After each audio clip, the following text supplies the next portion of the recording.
Greetings, this is Rudimentary Rob once again with episode 2 of my first season of Valheim. Welcome back. If you've returned, you are most welcome. Started this video, a couple of things to cover off. Firstly, I've decided to experiment with a slightly shorter format, aiming to, rather than get one episode of about an hour out each week, I'm going to aim for around about an hour's worth, but spread over 2 episodes just to make it a little bit more convenient and watchable. The start of this episode is mostly me pulling off some pretty awesome bow shots like this one, and then pretty much screwing it up for every other bow shot after that. So enjoy the fast forwarded bits. We will get into some action a little bit later.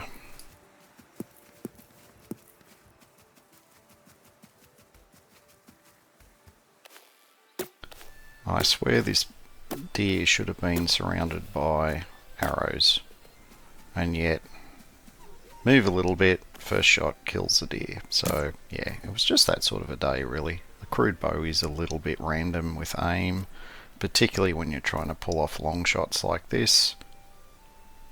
But then occasionally the planets can align and a piggy explodes from long range.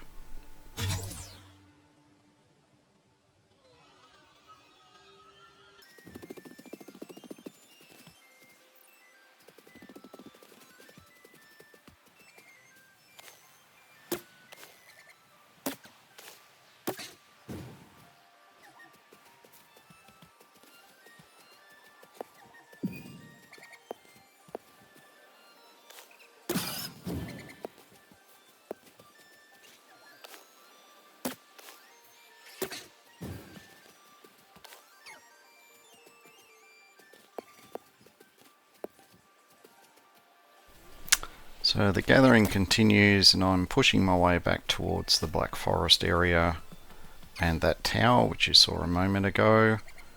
I'm at this stage extremely keen to try and improve my gear, so make the rest of my deer hide and also, upgrade it as far as I can. There is quite a lot of deer leather required, but luckily this map has no shortage of deers, so they are all, well, maybe not quite all, but most are definitely feeling the wrath of my bow.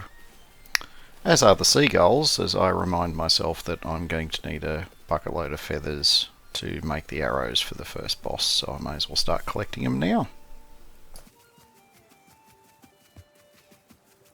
It's around about here, after not seeing a single skeleton on this entire map, that I become aware that the local wildlife is randomly exploding for no obvious reason. I've come to the conclusion that there must be at least one skeleton in this area, and so I stick my little nose in, and sure enough one of them runs out and starts taking shots at me. Bonus points for anyone who's figured out 2 of the things that I have catastrophically screwed up at this point.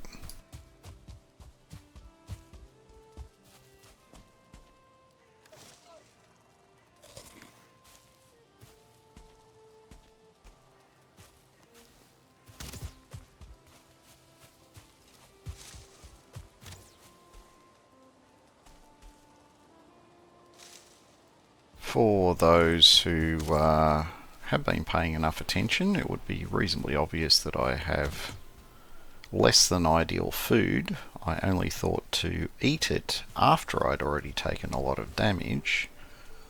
That's all kind of one point. The other point you're going to figure out here in a moment after I come to the inevitable conclusion is that I should have linked myself or saved myself to the bed that was not 2 millimeters from where I died. Unfortunately, I failed hard on that one and respawned at my main base. Well, the small advantage to that is it gave me immediate access to better food, but generally skeletons don't tend to hang around if you've pulled them away from where they spawned. And I probably would have been reasonably safe to respawn at the other base anyway.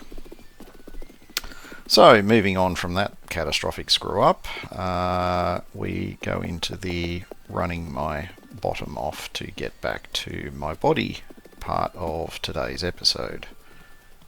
Spoiler alert, this might not be the only one.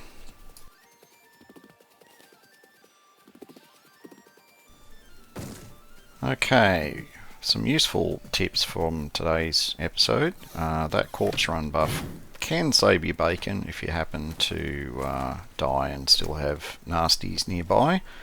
It will temporarily make you, well, maybe not God mode, but certainly a lot more than you are normally. The next tip is just make sure your first priority is to at least put your armor on. And you can do that while you're moving around if you need to. And I guess the third tip for today's episode is try not to randomly walk around near the edge of the Black Forest or indeed any other biome that you are not entirely geared for at night when there could be all manner of things out there waiting to spank your misbehaving behind.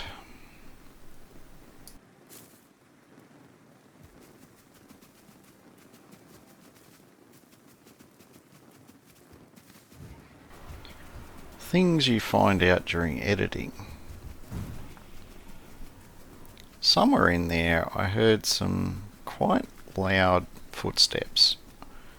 I'm not entirely sure if that means there was a troll in there somewhere, but if there was, I haven't seen him, and I was quite lucky to get away without a, oversized and quite cantankerous thing kicking me to within an inch of my life and then doing who knows what to my body.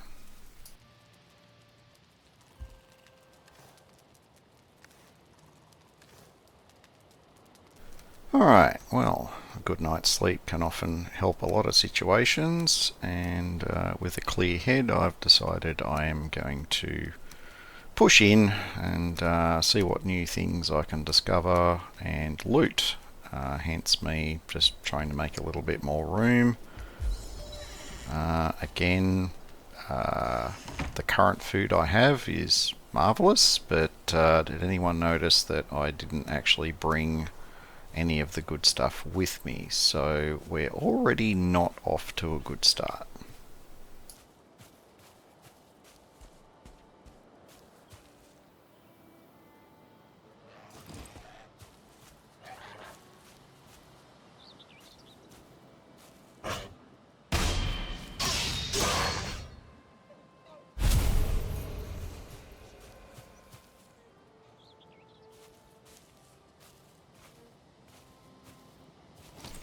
Now, I was having a bit of a poke around looking for the deer sound, and then I saw some blue eyes, and I thought, oh, I should be able to handle one of these blue eye guys there.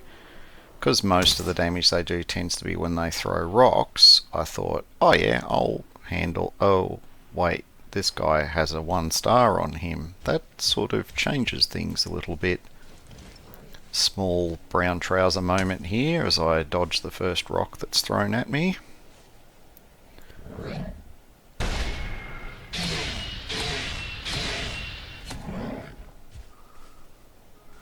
And after unleashing quite a substantial volley at him with my first round, I've realised, oh, okay, maybe he's not quite that bad after all. But anything that is an aggressive type monster, skeletons, grey dwarves, whatever it might be, if it has a star above its name and you've got, well, let's just say not exactly a cakewalk with the vanilla version of that mob, you need to respect yo stars. Okay, and I can now officially remove the brown trouser moment that I had during editing. The sounds that sounded a lot in fast forward mode at least, a lot like Troll Footsteps, were just the flapping of Birdie Num Nums showing up to tell me whatever it was that he wanted to tell me. Yeah, I'm gonna go and change my underwear now. Thank you, Birdie Num Num.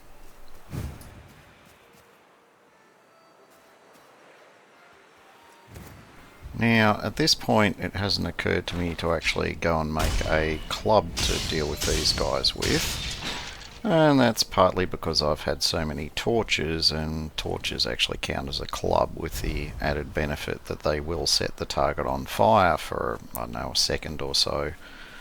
Overall, I don't know that the damage a level 1 club versus a level 1 torch is much different.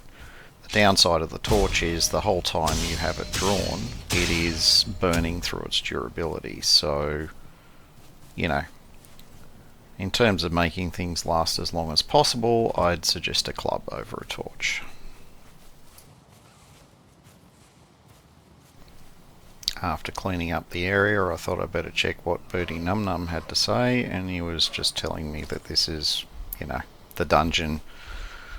These things are reasonably common in Black Forest. They're definitely not to be taken lightly at this gear level. There is always 3 directions that can be taken from the entrance, although sometimes you will find, as this case was here, you know, it's one short little corridor with just a single mushroom in it. Just get used to it. It gets worse sometimes, honestly. Yep, that was me having another small, you know, check yo shorts moment. Even though I was stealthed, skeletons see through stealth quite easily. I think that may extend to some other forms of undead as well.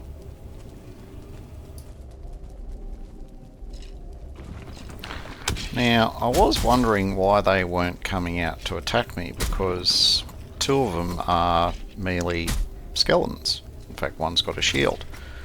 But they appear to be wedged on each other or something, because they could not get through that doorway, and to be honest, I should have switched to my bow a lot sooner had I realised that. But, you know, we all have our slow days.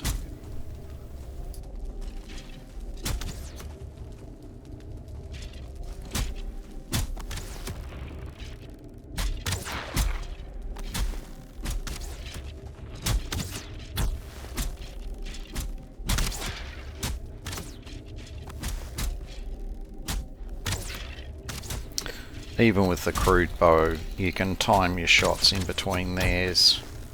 You know, literally as soon as you get fully aimed, you just let loose the arrow and then sidestep immediately to dodge their shot.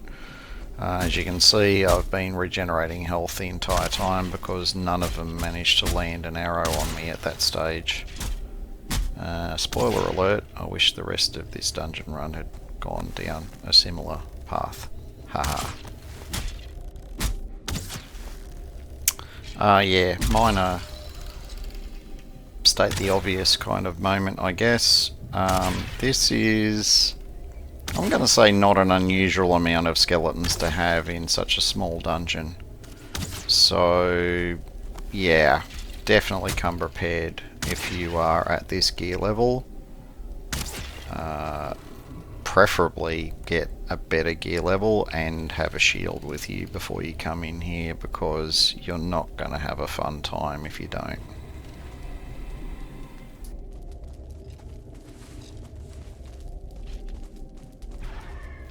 That sound right there, I don't remember if I registered hearing it, but that should have been a hint that I was not going to get as far as I was hoping to in this dungeon.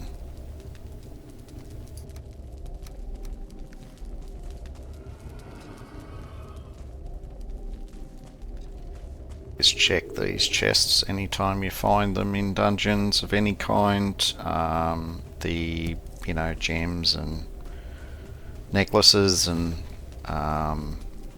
that sort of thing, you're going to need those to create currency with the trader, and there is some really good stuff you can buy from the trader later on.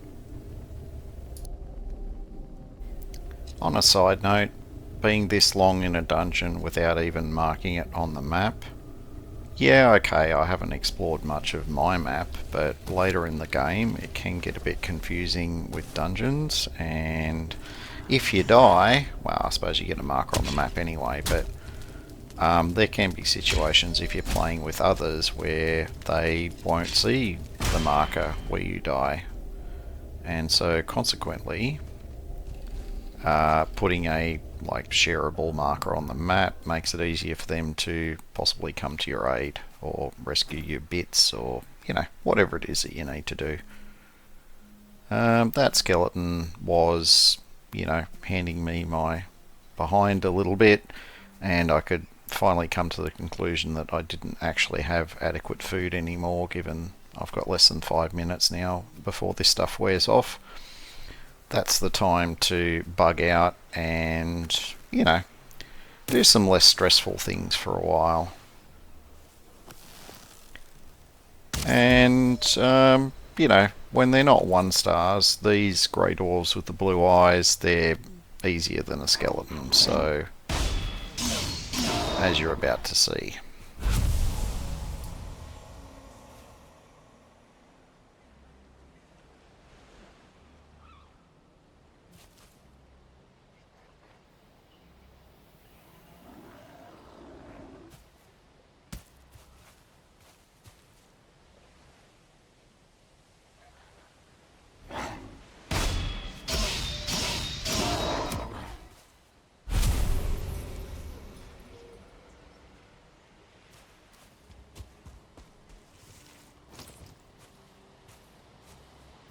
Never turn down an opportunity to play which seagull gets to die. His friend must have seen it coming, but he was clearly, off with the fairies. Yeah, the fairies say hi, by the way.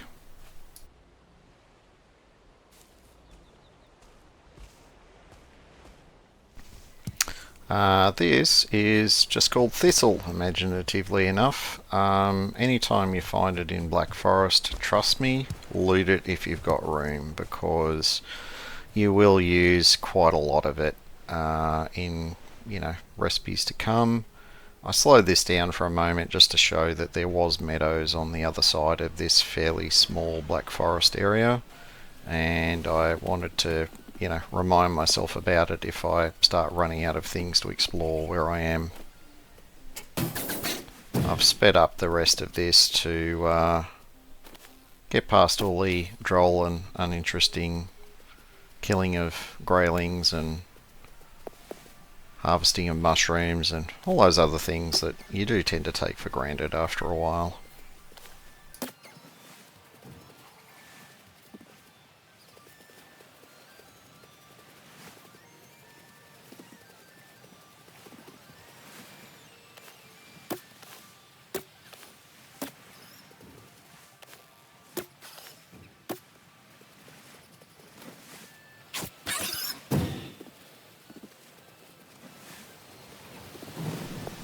Alright, well, with the turning of the weather, I decided, alright, I seem to have quite a lot of stuff. About time I get back to my main base and see what I can do in terms of gear upgrades. So I've grabbed everything I could out of there, and then I got the bright idea to maybe I should have a look at this tower and just see, is it a skeleton tower or is it a grey dwarf tower? These slightly broken and heavily broken towers will usually have either one or the other that routinely respawns around it. And I was kind of hoping that this one might have been a skeleton tower, just to get some more bone chips, because I was kind of aware that I was going to need more.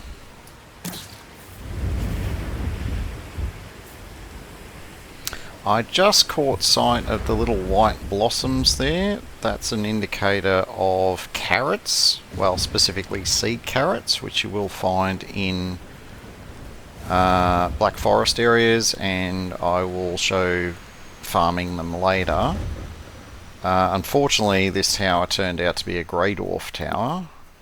I probably got a bit closer than I would normally dare here, but my stealth seems to be pretty good. And I just slow this down briefly because you would have seen a flash of red eyes on the tall dude on the right hand side of the tower. That, boys and girls, is a brute, and no amount of rudimentary combat techniques is going to get me to kill that guy, not when he's got friends particularly. You can kite them with a bow sometimes, but if they've got friends, the friends will inevitably run you down when you've got no stamina and reintroduce you to your respawn point.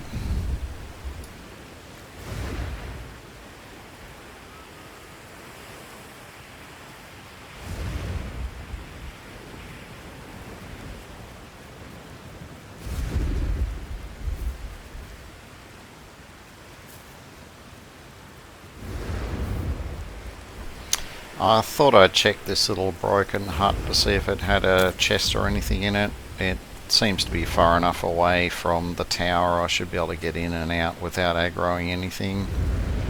Oh, and there's some bonus raspberries here, except they weren't bonus raspberries because, as it turned out, the thing that I thought I saw in there, being a mushroom, just was a random rock or a texture or something. There wasn't actually anything in there I could loot. But at least I got some raspberries. Yeehaw.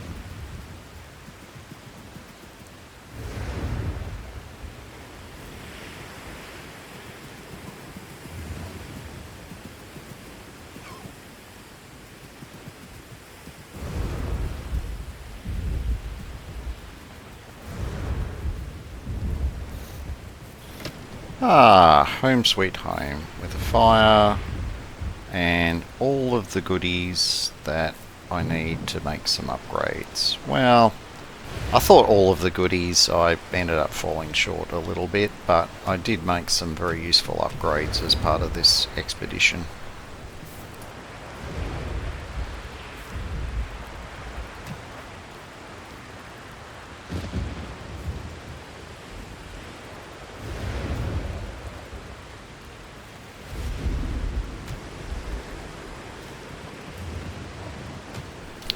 It was becoming readily apparent to me at this time that 4 little chests is definitely not enough to deal with the fact that I'm now getting unique loot from Black Forest biome as well. So I've decided to add a few more chests in there and just split things out to make it a little bit more intuitive. I end up adding a few more chests along the way as well. Honestly, storage is something you're always going to be expanding. If you think you have enough chests, trust me, you probably don't.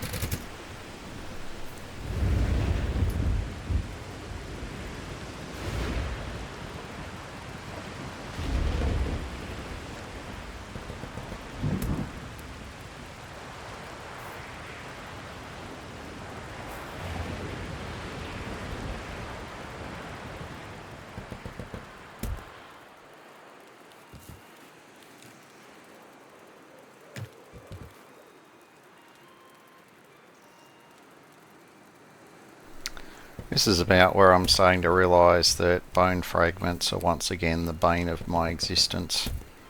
Even though I did get like a dozen or a little bit over a dozen bone fragments from that dungeon run, it's probably just enough to get the base gear that I'm looking for, but I'm still going to need quite a lot more to get everything fully upgraded.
Oh look, Birdie Num Nums is back with useful information, except this time it is actually very useful, and it's to do, this one's been triggered because I crafted that shield.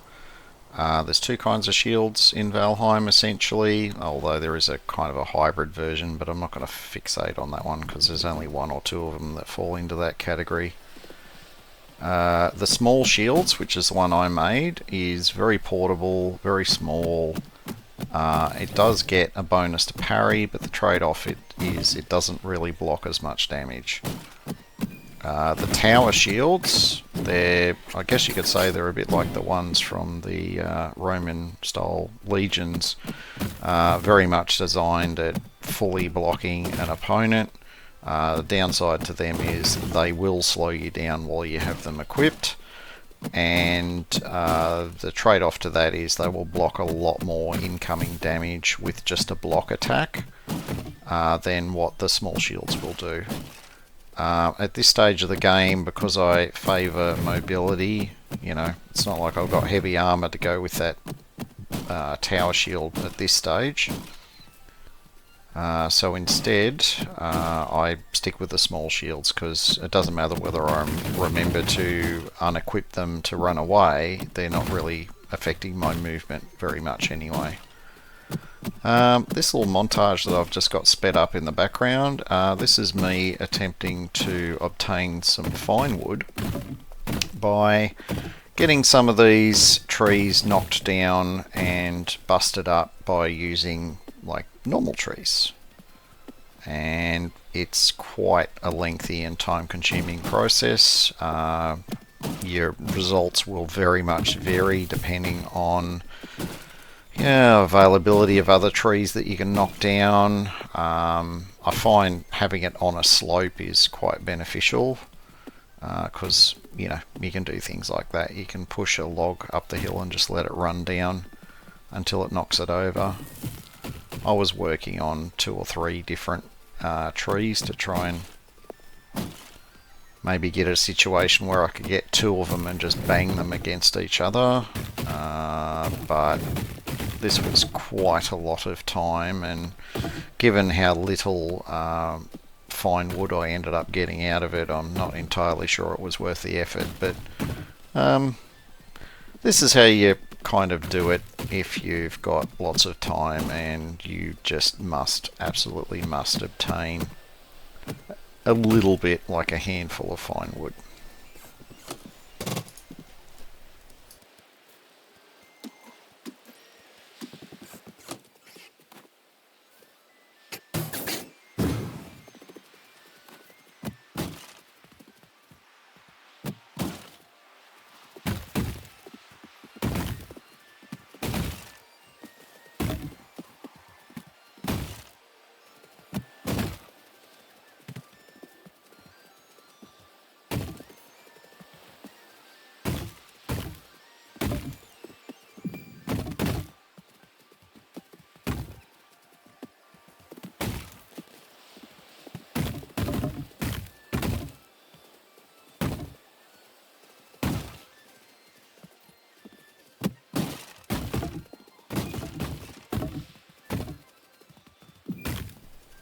And huzzah! We got some fine wood. Most of the stuff it unlocks at this stage just was, like furniture recipes and things like that. But one of the ones that did unlock was the fine wood bow, and that was pretty much why I wanted to get some fine wood. But honestly, I think I could be at this for a couple of hours and I still wouldn't necessarily have enough for the fine wood. I'd forgotten just how much it took to make a fine wood bow. I haven't given up yet though.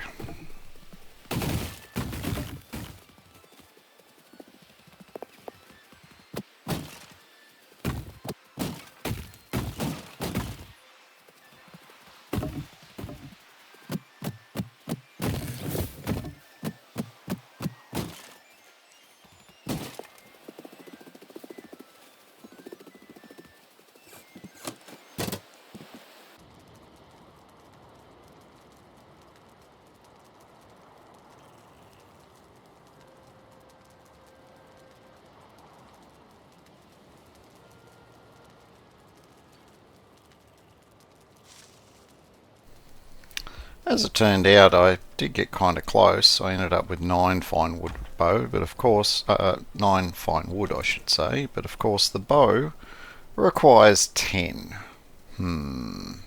Anyway, that's a project for another day. I thought I'd wrap up this portion of my segment by adding a few more chests to my storage, rearranging a few things to make it a little bit easier to find.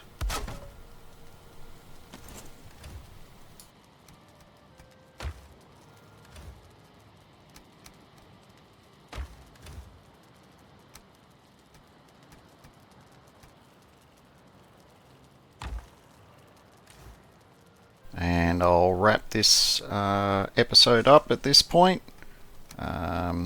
I did make quite a few changes to the audio as well, so leave a comment if you're happy with these audio levels. If you like what you see, give me a thumbs up. If you feel like you'd like to watch more of this in the future, feel free to hit subscribe and click the notification bell. I'm Rudimentary Rob. Enjoy your day.